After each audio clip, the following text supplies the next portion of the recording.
Google তাদের street views map বানানোর জন্য বিভিন্ন সময় বিভিন্ন জিনিস যেমন গাড়ি, ট্রেন, বেলুন ব্যবহার করলেও এবার ব্যবহার করলো উট।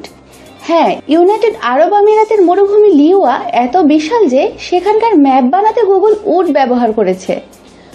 মরুভূমিতে সাধারণ মানুষের হেঁটে যাওয়া অনেক বিপজ্জনক কাজ।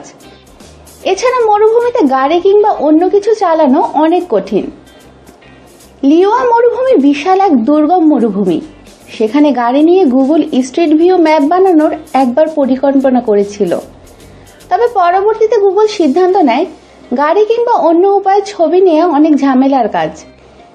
এছাড়াও গাড়ি কিংবা অন্য কোনো কিছুর সাহায্য নিয়ে মরুভূমিতে গেলে সেখানকার ইকোসিস্টেমে সমস্যা হতে পারে।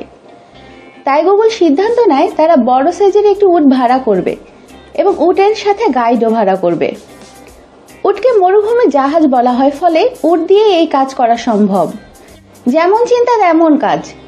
বড় সাইজের একটি উট ভাড়া নিয়ে তাতেই গুগল নিজের ম্যাপ বানানোর যন্ত্র এবং ক্যামেরা সেট করে দেয় এবং সেভাবেই উটে করে ধারণ হয় সম্পূর্ণ লিওয়া এর চিত্র।